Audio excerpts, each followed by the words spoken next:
Bien. Maintenant que l'interface est unifiée, nous allons ouvrir une image, bouton de droite. Je l'ouvre avec GIMP. Comment l'interface est structurée? Il y a trois parties. La partie du centre, c'est le plus évident, qui contient l'image. La partie à droite, qui contient les différents calques, l'historique.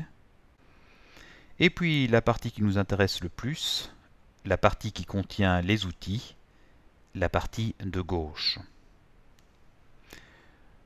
Je vais commencer par réduire l'espace de travail, faire en sorte de voir l'ensemble de l'image. Je vais utiliser l'outil Loupe. J'effectue un zoom arrière, je clique simplement. Autre outil tout aussi intéressant pour des simples manipulations, l'outil de découpage, que certains logiciels appellent aussi l'outil de rognage. Je vais par exemple conserver uniquement le panneau central du triptyque de Bosch. L'image étant rognée, je peux ajouter un titre. Je clique sur la lettre A. Je choisis la zone où je souhaite qu'apparaisse le titre. Par exemple ici, je donne le titre.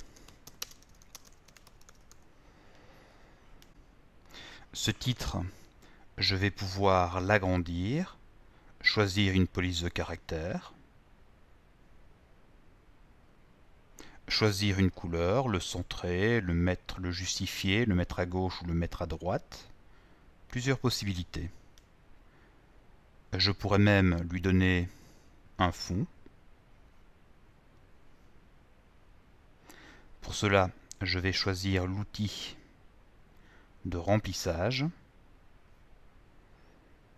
lui choisir une couleur, je clique, Jardin des délices apparaît dans un encadré rose.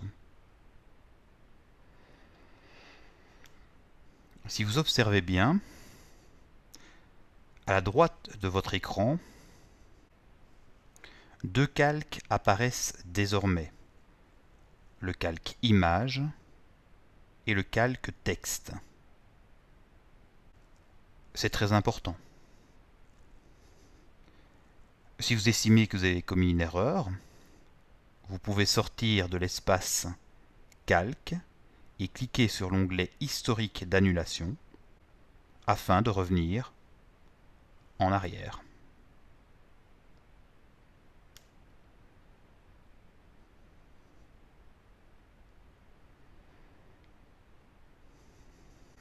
Par ailleurs, vous estimez que votre étiquette Jardin des délices est mal placée. Ce n'est pas grave. Vous sélectionnez l'outil de déplacement, une double flèche,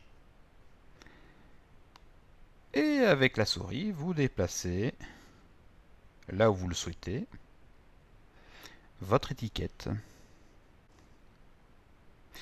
Si votre étiquette ne vous plaît pas, il vous suffit de la déplacer dans la poubelle. Ce n'est qu'un calque. Autre outil intéressant, l'outil gomme, bien entendu. Je peux très bien effacer un élément de la composition. Pour l'outil gomme, si vous regardez à gauche, vous pouvez choisir différents types de gomme.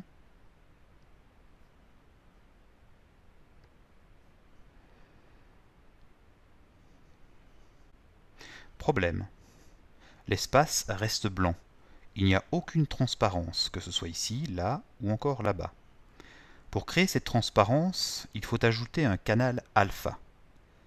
Vous revenez sur l'onglet Calque à droite. Sur le calque intitulé Bosch Jardin des délices, vous cliquez avec le bouton droit de votre souris et tout en dessous, vous ajoutez ce fameux canal alpha qui, comme vous le voyez sans doute, permet de créer de la transparence. pour que vous compreniez bien, je vais réutiliser l'outil gomme.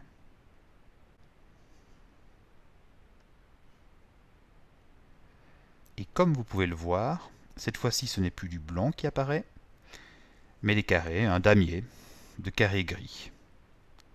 Ce qui signifie concrètement que vous pourriez très bien placer à l'arrière-plan une image, un autre calque qui apparaîtrait. Par exemple, je vais dans Fichier tout en haut, j'ouvre en tant que calque, je vais chercher une image, n'importe laquelle, une pièce de monnaie de Mercure par exemple, voilà. Et là je vais jouer avec les calques. Je vais d'abord mettre ce calque en arrière-plan, à droite, il suffit de déplacer, voilà. Il se trouve en arrière-plan. Je le remets en avant-plan, parce que j'ai envie d'abord de réduire sa taille. Je reviens dans les outils de la colonne de gauche, et je sélectionne l'outil de mise à l'échelle. Je clique. Je sélectionne l'image. Attention ici, pour garder la proportion de cette image, je cadenasse. La réduction sera donc proportionnée.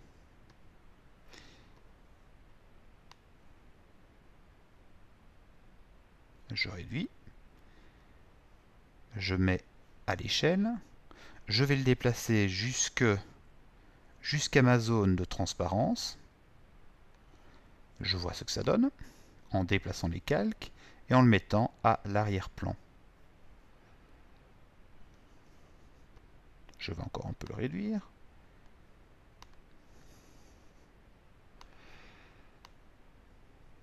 Voilà. Ça peut donner quelque chose comme ceci.